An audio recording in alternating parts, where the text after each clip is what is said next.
हिंदू भाइयों के लिए नमस्कार, मुस्लिम भाइयों के लिए सलाम वालेकुम, देश के लिए जय हिंद, बुद्धिस्ट के लिए जय भीम जय बुद्ध। चलिए वीडियो को शुरू करते हैं। अगर मरने के बाद किसी इंसान का सामना अचानक भगवान से हो जाए तो वो उनसे क्या कहेगा? ये सच में एक बहुत ही दिलचस्प सोच है ना? और ये कोई काल्पनिक पहेली नहीं है। एक बार मशहूर ब्रिटिश हस्ती स्टीवन फ्राय से एक टीवी इंटरव्यू में यही सीधा सवाल पूछा गया था और उनका जो जवाब था उसने पूरी दुनिया को हिलाकर रख दिया। हाँ, मुझे याद है वो इंटरव्यू, वो काफी वायरल हुआ था। बिल्कुल। फ्राय ने बिना किसी हिचकिचाहट के कहा, बच्चों में बोन कैंसर वो किसने किया? ये कैसी दुनिया है जहां मासूमों को इतनी भयानक पीड़ा दी जाती है और आप खुद को दयालु कहते हैं? बाप रे, ये एक बहुत बड़ा और तीखा बयान था। ये सिर्फ एक आम सवाल नहीं था, मतलब ये उस सर्वशक्तिमान दयालु ईश्वर के परंपरागत विचार पर एक सीधा प्रहार था जिसे हमारी सभ्यता सदियों से मानती आ रही है। सही कहा आपने। क्योंकि अगर एक ऐसी सत्ता है जो सब कुछ कर सकती है तो वो बुराई और पीड़ा को क्यों होने देती है? ये वही विरोधाभास है जिसने सदियों से दार्शनिकों को उलझाए रखा है। और यहीं से हमारे आज की इस गहन चर्चा का दरवाजा खुलता है। आज हमारे पास जो स्रोत सामग्री है वो एक बेहद दिलचस्प YouTube वीडियो का ट्रांसक्रिप्ट है जिसका टाइटल है धर्म का सच क्या है। अच्छा। हाँ, और ये सामग्री मुख्य रूप से 18वीं सदी के महान दार्शनिक डेविड ह्यूम की एक बहुत ही प्रभावशाली किताब the natural history of religion के विचारों को खंगालती है। डेविड ह्यूम बहुत ही कमाल के थिंकर थे वो। बिल्कुल थे। तो आज की चर्चा का हमारा मिशन ये समझना है कि ह्यूम के तर्कों के अनुसार इंसान ने मनोवैज्ञानिक और ऐतिहासिक रूप से धर्म का निर्माण कैसे और क्यों किया। और हाँ, इससे पहले कि हम इस गहरे पानी में उतरें, ये स्पष्ट करना बहुत जरूरी है कि आज हम जो भी चर्चा कर रहे हैं, जो भी ऐतिहासिक या दार्शनिक तर्क सामने रखेंगे, वो पूरी तरह से डेविड ह्यूम और हमारे स्रोत सामग्री के नजरिए से हैं। एकदम सही। हमारा उद्देश्य किसी भी धार्मिक मान्यता, आस्था या राजनीतिक विचारधारा को सही या गलत ठहराना नहीं है। हम यहाँ सिर्फ ये देख रहे हैं कि स्रोत के अनुसार इंसानी दिमाग कैसे काम करता है और उसने इतिहास में अपने डर का सामना कैसे किया। तो चलिए इसके हर पहलू को खोलकर देखते हैं। स्टीवन फ्राय के उस आधुनिक और जटिल सवाल से अगर हम समय के पहिए को थोड़ा नहीं बहुत पीछे ले जाएं। लगभग 3 लाख साल पीछे। हाँ, बिल्कुल वही। एक पल के लिए उस शुरुआती इंसान के नजरिए से दुनिया को देखने की कोशिश करते हैं। एक ऐसी दुनिया जहां विज्ञान नाम की कोई चीज नहीं थी। Zero science. वो इंसान नंगे पैर जंगलों में दौड़ रहा है और अचानक आसमान काला हो जाता है, बादलों की भयानक गर्जना होती है और पेड़ पर बिजली गिरती है जिससे आग लग जाती है। और उस बेचारे को तो कुछ पता ही नहीं है। वही ना, उस इंसान के पास इलेक्ट्रोस्टैटिक डिस्चार्ज या मौसम विज्ञान का तो कोई ज्ञान नहीं है। उसके लिए वो सिर्फ एक अंधा कर देने वाला खौफ है। और जब इंसान को किसी चीज का कारण समझ नहीं आता तो सबसे पहली और सबसे ताकतवर भावना जो जन्म लेती है वो है डर। मतलब एवोल्यूशन के नजरिए से देखें तो जो इंसान अज्ञात से डरा वही जिंदा बचा। हाँ, डर ने ही उसकी जान बचाई। सही बात है। लेकिन इस डर के साथ जीने की एक बहुत भारी मनोवैज्ञानिक कीमत थी। एक ऐसा ब्रह्मांड जो पूरी तरह से बेतरतीब और क्रूर लगता हो, उसमें इंसान का दिमाग शांति नहीं पा सकता। उसे एक पैटर्न चाहिए था, एक कारण चाहिए था। और यहीं पर उस आदि मानव ने एक बहुत ही शानदार देसी जुगाड़ निकाला। देसी जुगाड़ कैसे? मतलब हर उस प्राकृतिक प्रकोप को जिसे वो हल नहीं कर सकते थे, उन्होंने एक अदृश्य इंसानी रूप वाली शक्ति के मत्थे मढ़ दिया। जैसे अगर बिजली गिर रही तो आसमान में बैठा कोई बहुत शक्तिशाली व्यक्ति गुस्से में कुछ फेंक रहा है। एग्जैक्टली। अगर बारिश नहीं हुई और फसल सूख गई तो इसका मतलब है कि बादलों को कंट्रोल करने वाली आत्मा नाराज है। और इसके उल्टा भी होता था। उल्टा कैसे? जैसे अगर इजिप्ट में नील नदी में समय पर बाढ़ आई और मिट्टी उपजाऊ हो गई तो उस नदी को ही जीवन देने वाली देवी या माँ मान लिया गया। और देखिए, भारत में भी गंगा नदी के साथ यही हुआ है ना। उसे माँ का दर्जा मिला। पानी का केमिकल या ज्योग्राफिकल कारण उन्हें नहीं पता था, लेकिन ये पता था कि इसके बिना पूरा कबीला खत्म हो जाएगा। यहाँ सबसे हैरान करने वाली बात यह है कि हमें के अनुसार धर्म की ये शुरुआती नींव किसी अलौकिक चमत्कार या अचानक मिले दिव्य ज्ञान से नहीं पड़ी थी। अच्छा, तो किस चीज से पड़ी थी? ये पूरी तरह से अपनी लाचारी को कम करने की एक मनोवैज्ञानिक छटपटाहट थी। मतलब जब आप किसी अदृश्य खतरे को एक नाम दे देते हैं, उसे एक चेहरा दे देते हैं, तो वो थोड़ा कम डरावना लगने लगता है। हाँ, क्योंकि अब वो एक व्यक्ति बन गया है। बिल्कुल। अगर वो एक व्यक्ति है तो आप उसे बात कर सकते हैं, उसे रिश्वत दे सकते हैं, उसकी पूजा करके उसे मना सकते हैं। ये खुद को दिलासा देने का तरीका था। मैं कहूंगी कि ये एक तरह का इल्यूजन ऑफ कंट्रोल पैदा करने का तरीका था, और इसका सबसे खौफनाक उदाहरण हमें बीमारियों के मामले में दिखता है। बीमारियां? हाँ, उस वक्त तो बीमारियां बहुत जानलेवा होती थी। बहुत ज्यादा। जब शुरुआती या मध्यकालीन समाज ने प्लेग जैसी महामारियां देखी, जहां लोग रातों रात खून की उल्टियां करके मर रहे थे, तो उन्हें बैक्टीरिया, वायरस या पिस्सुओं के बारे में तो कोई जानकारी थी नहीं। उनके लिए ये बस एक अदृश्य मौत थी। और उस अदृश्य मौत को एक कहानी की जरूरत थी। अगर बीमारी का कारण एक माइक्रो ऑर्गेनिज्म है जिसे आप देख नहीं सकते, तो आप प्रैक्टिकली कुछ नहीं कर सकते। हाँ, आप लाचार हैं। लेकिन अगर समाज ये मान ले कि ये बीमारी किसी शैतान के शरीर में घुसने का नतीजा है, या फिर ये भगवान की दी हुई कोई सजा है, तो उनके पास एक्शन लेने का एक रास्ता खुल जाता है। पर वो रास्ता कई बार बहुत ही अमानवीय होता था। स्रोत हमें बताता है कि कैसे मध्यकालीन यूरोप में जब ब्लैक डेथ या प्लेग फैला, तो लोगों को लगा कि भगवान उनसे नाराज है। हाँ, और उन्होंने इसका इल्जाम दूसरों पर लगा दिया। एग्जैक्टली। इस सजा का कारण खोजने के चक्कर में उन्होंने यहूदियों पर कुओं में जहर मिलाने का बेबुनियाद आरोप लगा दिया और हजारों को जिंदा जला दिया। ये बहुत ही दर्दनाक है। और अफ्रीका के कुछ हिस्सों में आज भी ये मानसिकता दिखती है, जहां किसी रहस्यमयी बीमारी के आने पर गांव के ही किसी कमजोर इंसान को चुड़ैल या तांत्रिक मानकर उसकी बलि दे दी जाती है। ये किसी बुरी नीयत से ज्यादा अपनी समझ में ना आने वाली दुनिया को एक डरावने लॉजिक में फिट करने की कोशिश है। इस तरह इंसान ने एक अदृश्य दुनिया रच ली। लेकिन इंसानी दिमाग की खासियत है ना, वो कभी एक जगह रुकता नहीं है। बिल्कुल नहीं रुकता। एक बार जब किसी समस्या के समाधान के लिए एक अदृश्य शक्ति या देवता गढ़ने की आदत पड़ गई, तो ये आदत सिर्फ जीवित रहने तक सीमित नहीं रही। समाज जैसे जैसे खेती और कबीलों से आगे बढ़कर शहरों और सभ्यताओं में बदला, वैसे वैसे इंसान की जरूरतें और इच्छाएं भी बहुत जटिल हो गई। और इसी जटिलता से जन्म होता है बहुदेववाद का, यानी पॉलीथेइज्म। अब इंसान को सिर्फ जिंदा नहीं रहना था, उसे प्यार में सफलता चाहिए थी, उसे पड़ोसी राज्य को युद्ध में हराना था, उसे समंदर पार करके व्यापार करना था। तो उसने हर चीज के लिए अलग भगवान बना लिया। हाँ, उसने अपनी हर अलग जरूरत के लिए एक अलग भगवान गढ़ लिया। ये तो बिल्कुल एक विशाल रिलीजियस मार्केट प्लेस या सुपरमार्केट की तरह हो गया, जहां हर डिपार्टमेंट का एक अलग मैनेजर बैठा है। ये सुपरमार्केट वाली एनालॉजी बहुत बढ़िया है, और ग्रीक सभ्यता का उदाहरण इससे बेहतरीन तरीके से समझाता है। स्रोत के अनुसार ग्रीस में देवताओं की पूरी एक पैरेलल गवर्नमेंट चल रही थी। अच्छा, कैसे? जैसे अगर आसमान और बिजली का मामला है तो ज्यूस की पूजा होगी, अगर समुद्र में यात्रा करनी है तो पोसाइडन को खुश करना होगा, और अगर लड़ाई करनी हो तो युद्ध लड़ना है तो एरीज के पास जाना होगा, और अगर सिर्फ जश्न मनाना है, शराब पीनी है, पार्टी करनी है, तो डायनेसियस उसके देवता थे। वाह, हर चीज के लिए एक अलग काउंटर। और इजिप्ट का तो एक और भी रोचक किस्सा स्रोत में दिया गया है, जो बताता है कि ये प्रक्रिया कितनी प्रैक्टिकल थी। उन्होंने बिल्ली को एक देवी मान लिया और उसकी पूजा शुरू कर दी। बिल्ली को? आज के जमाने में सुनने में थोड़ा अजीब लगता है। हाँ, अगर हम आज के चश्मे से देखें तो ये अजीब लगेगा, लेकिन उस समय के समाज के लिए, जो अपना सारा अनाज बड़े बड़े गोदामों में रखता था, चूहे सबसे बड़े दुश्मन थे। ओह, समझ गया।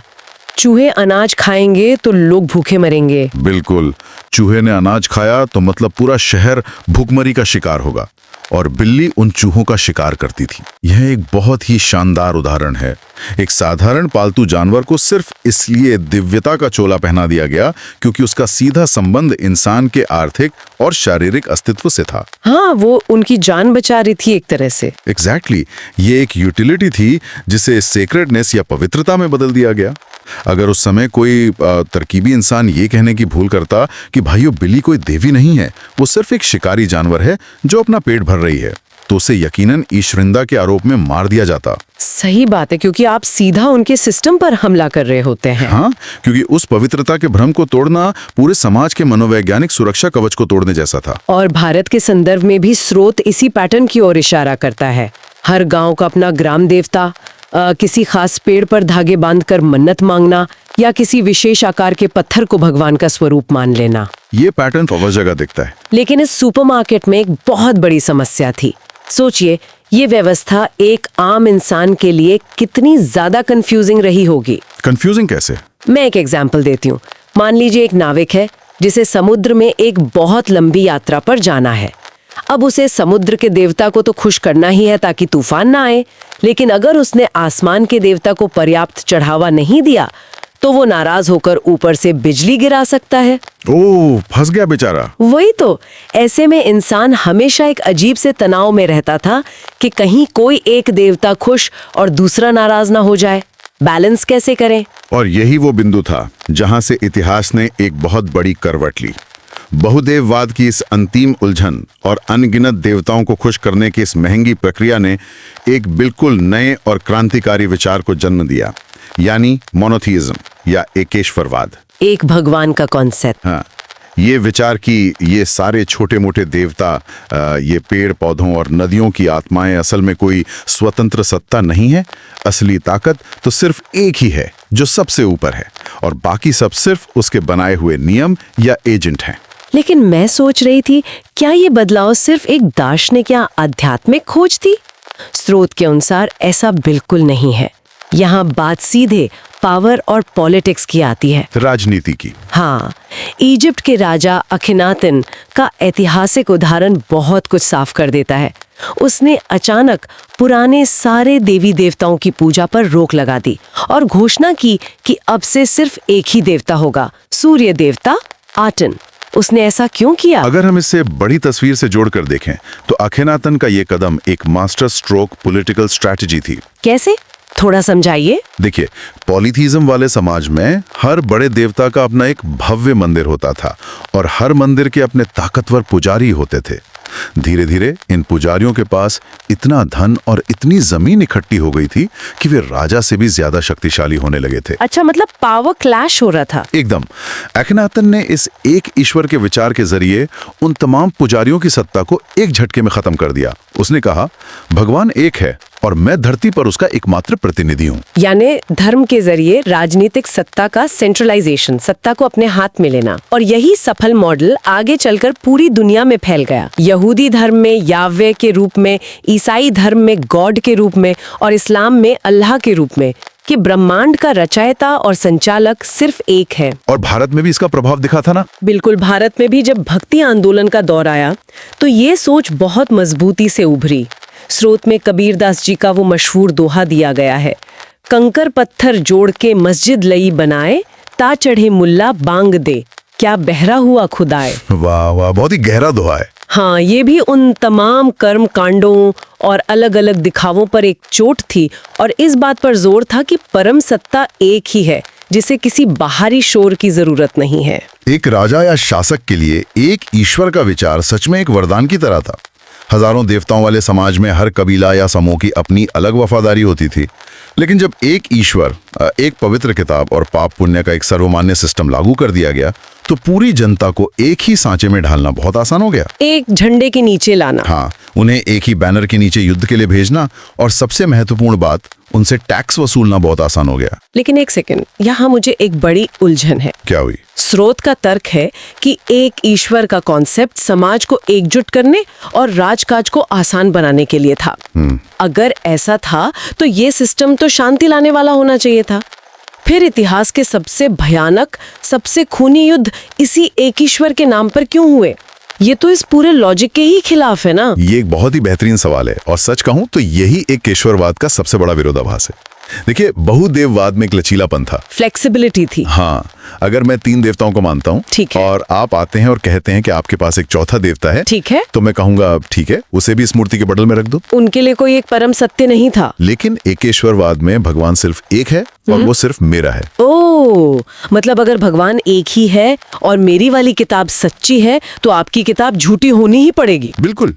जब सत्य सिर्फ एक रह जाता है तो कोई भी दूसरी मान्यता सिर्फ एक अलग नजरिया नहीं रह जाती, वो एक एग्जिस्टेंशियल थ्रेट बन जाती है, जिसे खत्म करना जरूरी हो जाता है। ये तो बहुत डरावना है। और इसी जिद ने, अपने ही एकमात्र भगवान को असली साबित करने की इसी होड़ ने इतिहास को खून से रंग दिया।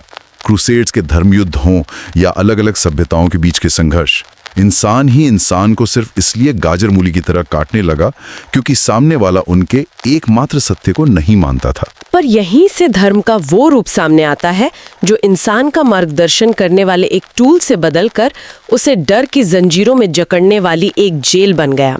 भगवान अब मौसम का कोई ऐसा मैनेजर नहीं रहा जिसे फल चढ़ाकर खुश किया जा सके। तो अब वो क्या बन गया था? वो अब एक ऐसा परम शक्तिशाली सर्वेलेंस सिस्टम बन गया जो न सिर्फ इंसान के कर्मों को बल्कि उसके मन में उठने वाले विचारों को भी पढ़ सकता था। और जो सत्ता इतनी बड़ी हो उसका खौफ भी उतना ही बड़ा होता है। सही बात है। और इस खौफ का संस्थागत तरीके से मतलब इंस्टीट्यूशनल लेवल पर फायदा कैसे उठाया गया है, इसके उदाहरण इतिहास में भरे पड़े हैं। स्रोत हमें मध्यकालीन यूरोप के चर्च की ओर ले जाता है जहां इंडल्जेंसेस बेचने की प्रथा शुरू हुई। इसे अगर आसान भाषा में समझें तो ये एक तरह का पाप मुक्ति प्रमाण पत्र था। ये वाला हिस्सा तो सुनने में ऐसा लगता है जैसे किसी डार्क कॉमेडी फिल्म का सीन हो। डार्क कॉमेडी कैसे? सोचिए, एक गरीब और अनपढ़ किसान है। उसे बचपन से ये बताया गया है कि उसके अंदर पाप है और मरने के बाद उसे नरक की खौलती हुई आग में अनंत काल तक जलना होगा। वो बेचारा खौफ से कांप रहा है। हाँ, डर तो लगेगा ही। गज का टुकड़ा देंगे जो सीधे स्वर्ग का वीआईपी पास है। मतलब आस्था के नाम पर लोगों की इनसिक्योरिटीज का पूरा व्यापार हो रहा था। और ये व्यापार सिर्फ यूरोप तक सीमित नहीं था। भारत में भी इस खौफ ने एक अलग और बहुत गहरे सामाजिक ढांचे का रूप लिया। जाति व्यवस्था और छुआछूत जैसी भयानक कुप्रथाओं को सीधे तौर पर भगवान की मर्जी और पिछले जन्मों के कर्मों से जोड़ दिया गया। हाँ, कर्मों का डर। समाज के एक बहुत बड़े हिस्से को पीढ़ियों तक ये कहकर दबा कर रखा गया कि उनका निचला दर्जा किसी इंसान का बनाया हुआ नहीं बल्कि ईश्वरीय न्याय है। अगर उन्होंने इसके खिलाफ आवाज उठाई तो वो भगवान के नियम को तोड़ेंगे और अगले जन्म में उन्हें और भी बदतर सजा मिलेगी। जब आप सामाजिक अन्याय को डिवाइन लॉ या दिव्य कानून बना देते हैं तो बगावत की गुंजाइश ही खत्म हो जाती है। और अगर किसी ने बगावत करने की या सवाल पूछने की कोशिश भी की तो उसका जो हश्र हुआ वो 17वीं सदी के यूरोप के विच हंट में साफ दिखता है। चुड़ैलों का शिकार। हाँ, स्रोत बताता है कि अगर कोई औरत थोड़ी ज्यादा पढ़ी लिखी होती, जड़ी बूटियों का ज्ञान रखती या समाज के बनाए पितृ सत्तात्मक नियमों के सामने झुकने से इनकार कर देती तो व्यवस्था को उससे खतरा महसूस होता, क्योंकि वो कंट्रोल से बाहर थी। बिल्कुल, लेकिन उसे सीधे तौर पर बागी नहीं कहा जाता था। उस पर आरोप लगता था कि वो चुड़ैल है, उसने अपनी आत्मा शैतान को बेच दी है और फिर पूरे गांव की भीड़ के सामने उसे खंबे से बांधकर जिंदा जला दिया जाता। ये सब कुछ सिर्फ इसलिए ताकि भगवान का जो खौफनाक ढांचा खड़ा किया गया है उस पर कोई आंच ना आए। इससे एक बहुत अहम सवाल खड़ा होता है कि आखिर इंसान की पूरी पीढ़ियों ने इस भयानक खौफ और कंट्रोल को बिना सवाल किए सहा क्यों? इंसान ने अपने ही बनाए इन पिंजरों को क्यों नहीं तोड़ दिया? हाँ, ये एक बहुत बड़ा रहस्य लगता है सोचने पर। यहीं पर हमारी स्रोत सामग्री अर्नेस्ट बेकर की एक बहुत ही क्रांतिकारी किताब द डिनायल ऑफ डेथ का संदर्भ सामने लाती है। बेकर का सिद्धांत यह है कि इंसान का सबसे बुनियादी, सबसे गहरा और सबसे लकवा मार देने वाला डर भगवान या शैतान का डर नहीं है, वो मौत का डर है। मौत का डर? हाँ, ये एहसास कि एक दिन ये शरीर मिट्टी में मिल जाएगा, मैं हमेशा के लिए मिट जाऊंगा और मेरा अस्तित्व पूरी तरह से शून्य हो जाएगा। ये विचार इंसान के दिमाग के लिए इतना भयानक है कि वो इसे किसी भी कीमत पर बर्दाश्त नहीं कर सकता। यहाँ बात सच में बहुत दिलचस्प हो जाती है। स्रोत में दी गई एक एनालॉजी इसे बहुत सटीक ढंग से समझाती है। कौन सी एनालॉजी? वो बच्चों वाली। जब कोई छोटा बच्चा रात को सोने में आनाकानी करता है या जिद करता है तो माता पिता अक्सर क्या करते हैं? वो एक काल्पनिक डर पैदा करते हैं, चुपचाप सो जाओ वरना अंधेरे से भूत आ जाएगा। हाँ, हम सब ने सुना है बचपन में। अब बच्चा भूत के डर से तुरंत रजाई ओढ़कर सो जाता है। उस काल्पनिक डर ने बच्चे को एक अनुशासित रूटीन में बांध दिया और उसे सुरक्षित रखा। स्रोत के अनुसार धर्म ने ठीक यही काम किया, बस फर्क इतना था कि यहाँ बच्चा कोई एक इंसान नहीं बल्कि पूरी की पूरी मानव सभ्यता थी। एकदम सटीक तुलना है। और उस सभ्यता ने अपने सबसे बड़े डर यानी मौत को झुटलाने के लिए इतिहास में क्या कुछ नहीं किया। मिस्र के फैरोज यानी राजाओं ने रेगिस्तान के बीचों बीच पत्थरों के विशाल पहाड़ यानी पिरामिड्स खड़े कर दिए। क्यों? ताकि वो मरने के बाद भी जिंदा रह सके। सही पकड़ा है, क्योंकि वे ये मानने को तैयार नहीं थे कि मौत अंत है, उन्हें लगता था कि अगर शरीर को मम्मी बनाकर सुरक्षित रखा जाए और साथ में सोना चांदी रख दिया जाए तो वे मौत को मात देकर दूसरी दुनिया में राजा बने रहेंगे। चीन में आज भी लोग अपने पूर्वजों की कब्रों पर खाना और शराब चढ़ाते हैं, इस मनोवैज्ञानिक उम्मीद में कि वे कहीं ना कहीं अब भी जिंदा हैं। और ये सिर्फ पुराने जमाने की बात नहीं है ना, आधुनिक अमेरिका में आज भी लाखों लोग इवोल्यूशन और कार्बन डेटिंग जैसे विज्ञान के ठोस प्रमाणों को सिरे से नकार देते हैं। हाँ, क्रिएशनिज्म। बिल्कुल, वे आज भी यही मानते हैं कि ये धरती अरबों साल पुरानी नहीं बल्कि सिर्फ कुछ हजार साल पहले महज 6 दिन में रची गई थी। जब विज्ञान के पास हर चीज के इतने स्पष्ट सबूत हैं, तो वे उसे क्यों नकारते हैं? क्योंकि विज्ञान कड़वा सच तो बताता है, लेकिन वो सुकून नहीं देता। विज्ञान कहता है कि हम ब्रह्मांड के एक कोने में एक मामूली से ग्रह पर रहने वाले जीवों की एक प्रजाति हैं और मौत के बाद सिर्फ राख या मिट्टी बचती है, जो कि सुनने में बहुत खाली लगता है। हाँ, इंसान का दिमाग अपनी अहमियत खोने के इस विचार से घबराता है, इसलिए वो अक्सर उस कहानी को चुनना पसंद करता है जो उससे ये यकीन दिलाए कि वो खास है, कि ब्रह्मांड के रचयिता को उसकी परवाह है और सबसे बढ़कर कि मौत के बाद भी कोई खूबसूरत दुनिया उसका इंतजार कर रही है। ये मौत के खौफ को शांत करने का अंतिम सुरक्षा कवच है। तो आखिर इस पूरी चर्चा का, डेविड ह्यूम के दर्शन का और इन सारे ऐतिहासिक उदाहरणों का निचोड़ क्या निकलता है? ह्यूम के अनुसार धर्म किसी आसमान से उतरी हुई कोई जादुई किताब नहीं है। ये पूरी तरह से इंसान के अपने ही दिमाग का एक शानदार आविष्कार है। एकदम सही। ये एक ऐसा आईना है जिसमें हमारी सबसे गहरी कमजोरियां और हमारी सबसे बड़ी ताकतें दोनों एक साथ दिखाई देती हैं। ये कमजोरी है क्योंकि हम जीवन के सबसे कठोर सच, अपने मिट जाने का सीधा सामना नहीं कर पाते और कहानियों के पीछे छुपते हैं।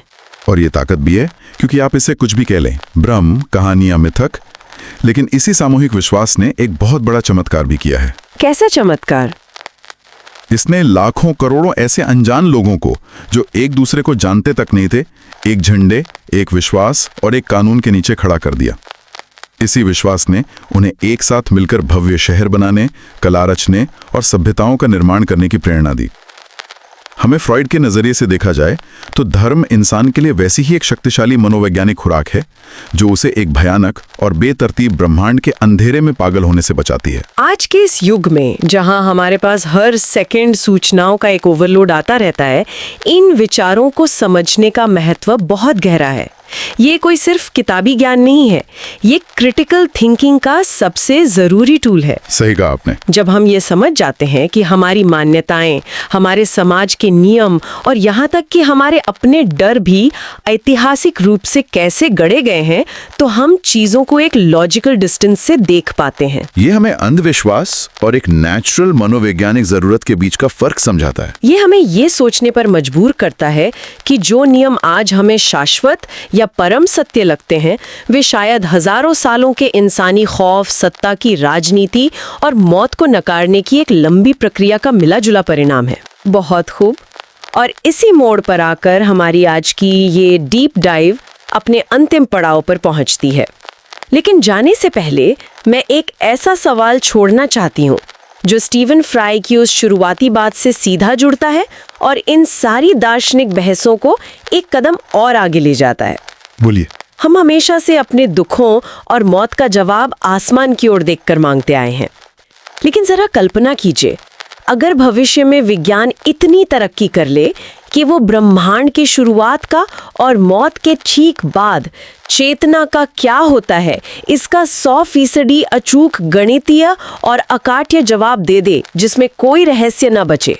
ओह, 100% सर्टेनिटी। हाँ, तो क्या इंसान का दिमाग उस नंगे ठंडे सच को बर्दाश्त कर पाएगा, या फिर वो उस खालीपन को भरने के लिए और अपने अस्तित्व को खास महसूस कराने के लिए अपनी कल्पनाओं की गहराइयों से कोई बिल्कुल नया, आधुनिक और भी जटिल भ्रम गढ़ लेगा? ये सच में सोचने वाली बात है ना? ये एक ऐसा सवाल है जो सिर्फ हमारे इतिहास से नहीं बल्कि हमारे भविष्य के मनोविज्ञान से जुड़ा है। इसी विचार के साथ हम आज की इस गहन चर्चा को यहीं विराम देते हैं। सोचने के लिए बहुत कुछ है,